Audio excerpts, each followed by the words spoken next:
मन की शांति शिक्षाप्रद कहानी। एक गांव में एक साधु रहने आया। साधु ने कठोर तपस्या कर कई सिद्धियां हासिल की थी, इसलिए साधु जल्दी ही इस गांव में और आजू बाजू के गांवों में प्रसिद्ध हो गया। इस गांव के पड़ोसी गांव में एक व्यापारी रहता था। व्यापारी धनवान बहुत था, इसलिए उसके पास किसी भौतिक वस्तु की कोई कमी नहीं थी। लेकिन जैसा होता है, हर आदमी कुछ न कुछ कमी महसूस करता ही है। इस व्यापारी को भी मन से शांति नहीं थी। मन से शांति पाने के लिए व्यापारी कई तरह के नुस्खे आजमा चुका था, लेकिन किसी ने भी उसे सफलता नहीं मिली थी।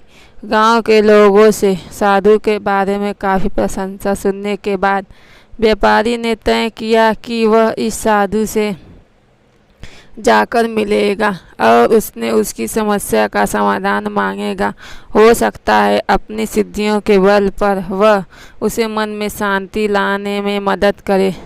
अगले दिन व्यापारी साधु जहाँ रहता था उस कुटिया के पास पहुँच गया। व्यापारी ने अपने मन की सारी बात साधु को अच्छे से बताई। साधु ने उसकी बात सुनने के बाद व्यापारी से कहा कि तुम्हें कुछ दिनों तक मैं जैसा कहूँ वैसा करना पड़ेगा और यही रहना पड़ेगा। व्यापारी किसी भी तरह मन की शांति पाना चाहता था, इसलिए वह तैयार हो गया। अगले दिन साधु ने व्यापारी से कहा कि आज के दिन तुम बाहर बैठोगे। साधु ने व्यापारी को एक जगह बताई जहाँ वह पर उसे बैठना था। सूरज चढ़ते ही तेज धूप सेठ पर पड़ने लगी। सेठ पर देखकर हैरान था कि साधु खुद कुटिया के अंदर छाए में बैठा है और उसे धूप में बैठा कर रखा है। व्यापारी को काफ़ी गुस्सा आया, लेकिन वह किसी तरह अपने गुस्से को पी गया।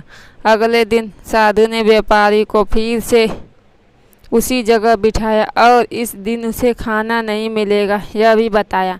व्यापारी समझ में नहीं आ रहा था कि ऐसा क्यों कर रहा है। साधु दोपहर को भूखे व्यापारी को सामने बैठाकर ही अच्छा भोजन खाने लगा।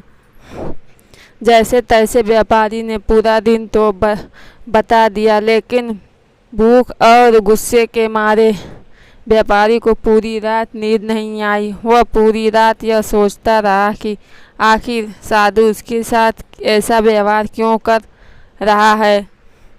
उसे लगा कि साधु उसकी समस्या का हल बताना ही नहीं चाहता, इसलिए ऐसा कर रहा होगा। इसलिए सुबह उठते ही उसने अपना सामान लिया और वहाँ से जाने की तैयारी की। व्यापारी को जाता हुआ देख साधु ने उसे रोका और अपने पास बुलाया। साधु ने पूछा कि वह क्यों वापस जा रहा है। व्यापारी ने कहा कि वह जो पाने के लिए यहाँ आया था वह उसे मिला ही नहीं, इसलिए उसका वहाँ पर रहना व्यर्थ है। साधु ने उसे कहा कि मैंने तुम्हें बहुत कुछ दिया, लेकिन तुमने कुछ लिया ही नहीं। व्यापारी को कुछ समझ में नहीं आया, बोला आपने तो मुझे कुछ भी नहीं दिया। साधु ने कहा कि जब मैं तुम्हें धूप में बिठाकर खुद छाँव में बैठा तब मेरे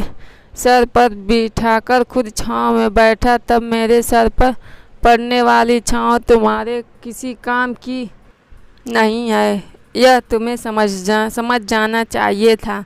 तुम नहीं समझते, तब मैंने तुम्हें भूखा रखा और तुम्हारे सामने अच्छा भोजन खाया।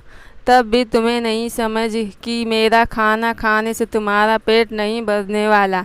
यही बात को आगे बढ़ाते हुए मैं तुम्हें बताता हूँ कि मेरी सिद्धियाँ से तुम्हें मन की शांति नहीं मिलने वाली। जैसे तुमने अपने परिश्रम से धन, नाम, रुतबा सब कमाया है, वैसे ही तुम्हें अपने मन की शांति भी खुद ही कमानी होगी। व्यापारी साधु की बात समझ गया और उसने साधु से कहा कि मैं यहाँ किसी ताबीज़ या किसी वस्तु को पाने की आशा से आया था, लेकिन आपने मुझे उससे भी कीमती चीज़ दे दी। उसने साधु को धन्यवाद किया और खुशी खुशी अपने घर वापस लौट गया। Please subscribe my channel. Please subscribe my channel. Please subscribe my channel.